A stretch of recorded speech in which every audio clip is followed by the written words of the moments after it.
Welcome to Dixie Sun News at noon. I'm Stephanie Dupar. A few weeks ago, Mayor Pike announced the city's plan to launch the e-scooter. Our reporter, Ariel Cabrera, is live at the clock tower for the e-scooter launch. Hey, Ariel, how's it going over there? Hi, thanks, Steph. As you can see, we're here at the e-scooter launch. President Biff Williams and Mayor John Pike just took a victory lap around for this new e-scooter launch. We will be having around 30 locations here in St. George.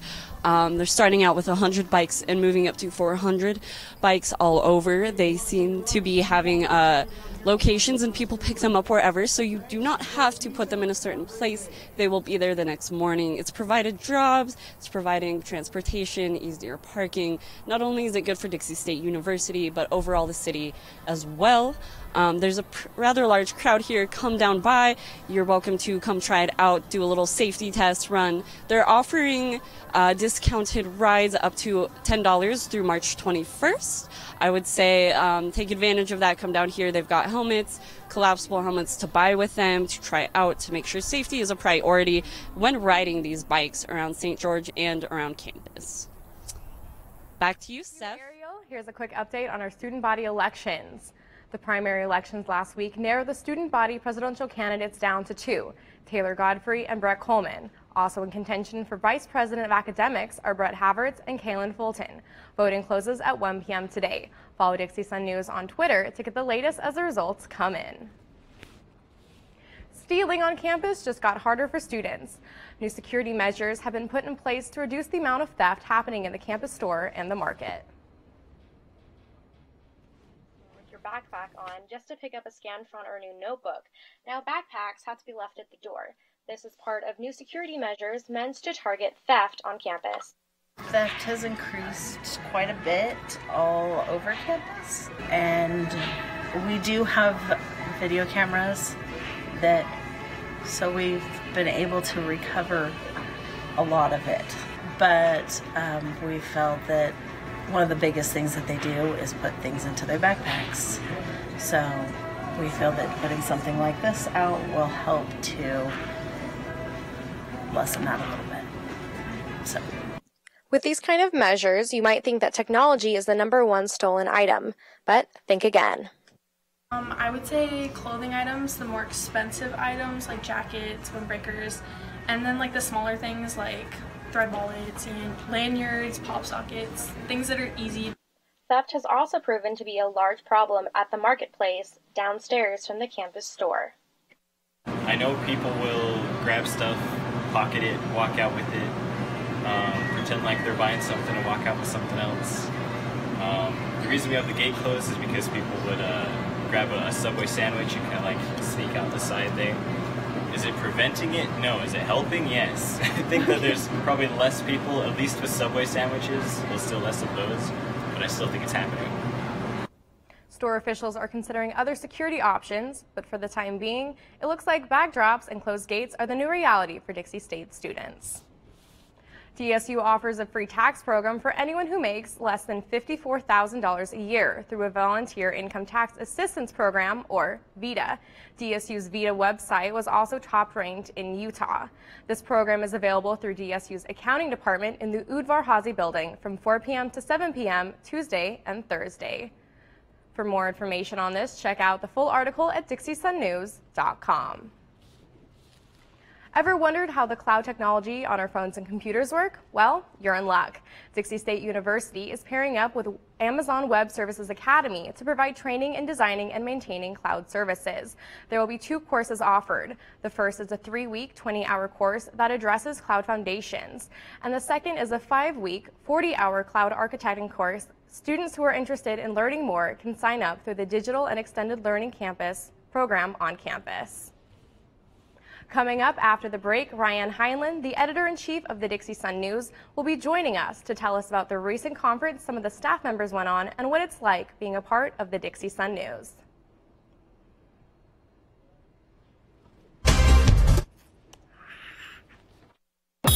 Radio Dixie 91.3. We don't play that. Nope, not that. A big fat no there. That's what we play. And stuff like that. on St. George's only alternative, Radio Dixie 91.3. Oh, and from 9 till midnight, we play this. I need a one dance. And this. Radio Dixie 91.3 FM. Roll over. Chance high five. All right. When you adopt a shelter pet, you discover all the things that make them unique. And your mother and...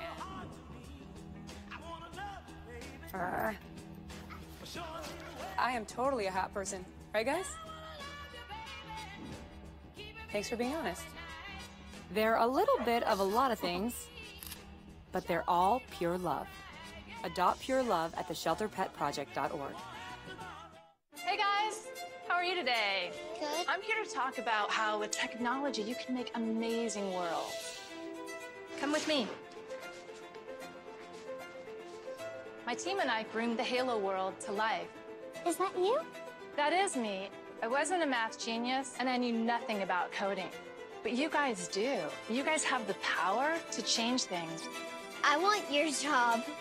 I want you to have my job.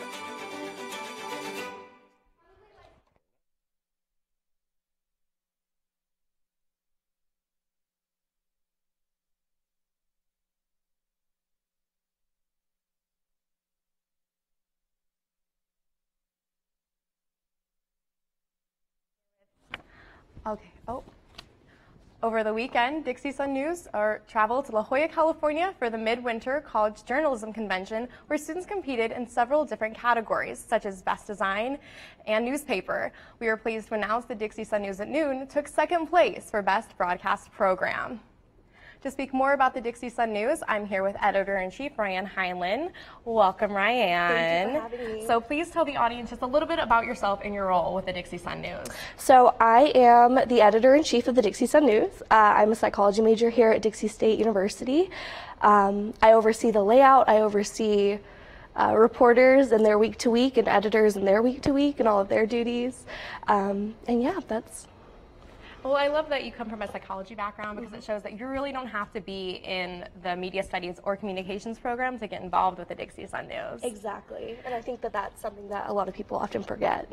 So we had a lot of people with all these different degrees going to the Associated Collegiate Press Conference in La Jolla, California, and they competed in several different categories, as I mentioned before. So what was preparation like for the conference, and what did you win? So preparation for the conference was a lot of working with the student senators to see if we could get funding, but it was also internally looking at all of the work that we've done thus far this year and kind of seeing what's show ready and what we can improve on in the future to be show ready. We did take home second for Best in Show Broadcast, which congratulations, that was amazing. But yeah, we're really excited. So you have to look back at all of this work that you do because being a journalist is a lot of work. So what does a day in the life look for a journalist for the Dixie Sun News?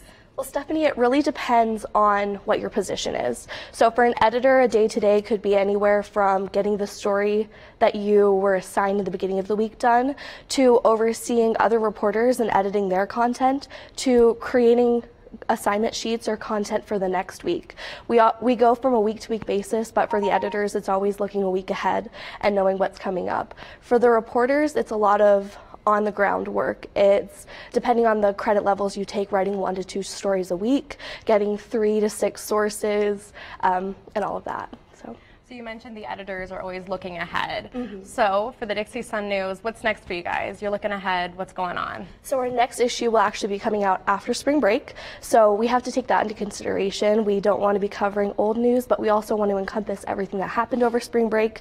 We want to know what the students of Dixie State University are looking for when they reach for our paper or go to our website. So we always welcome, our DMs are always open, so we always welcome students to message us with any story ideas that they may have. Although our paper is made up of mostly students, we definitely know that our interests are not the interests of everybody on campus, and we would definitely like to encompass as many interests as we can. So with all these different interests, different students, we want to get a wide variety of people working for the newspaper. So how do you recruit these students, and how do you get students who are interested involved? It's a lot of social media work. It's a lot of posting what positions are available, explaining that scholarships are definitely available for students, and just talking to students who we feel would be a really good fit. I know a lot of the times we send out an email. We have flyers posted outside of our door, and we include ads within the paper. But yeah, we're just looking for students who love to get to know people, who love to be experts in a lot of things, and who love to work hard. It is a scholarship opportunity, so it pays for school, which is amazing. But we're looking for those students who aren't afraid to get out of their comfort zone. Well, thank you so much, Thank Ryan. Had a great time. Stay tuned. Coming up next, we have the upcoming away games for baseball, softball, and basketball.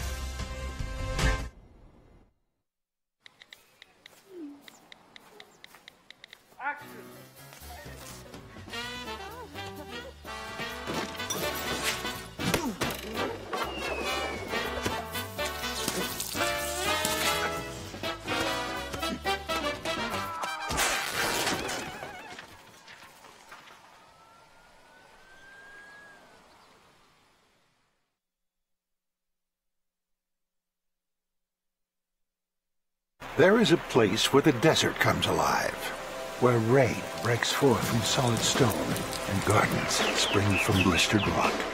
There is a place with enough color to make a rainbow jealous, where boulders are bigger than buildings and cliffs are higher than clouds. There is a place that will straighten your step, tighten your grip, widen your eyes, and open your jaw. There is a place. Where do you find the titans of classical music in St. George?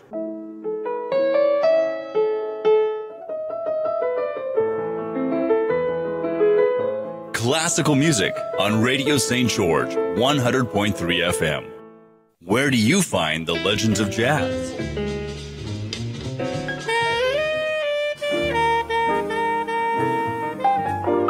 Evenings on Radio St. George, 100.3 FM. I'm Stephanie Dupar with your latest in sports. Men's basketball had their most recent game in the RMAC competition Monday against New Mexico Highland with a score of 82-86. Their 13-game win streak came to an abrupt end during the game, with a streak that came to an abrupt end during this game, landing them in 8th in the ratings. The players wait until Sunday to hear if there will be an at-large bid to the 2019 NCAA Division II Men's Basketball Tournament South Central Regional. The DSU baseball team will be playing this weekend against Adams State in 4 away games in the RMAC Championship. Trailblazer softball will also be at away games this weekend for the RMAC Championship, facing off against Colorado State Pueblo. And that's it for this week's edition of the Dixie Sun News at noon. Next week is spring break, so we will see you on March 21st. Have a great week, Trailblazers.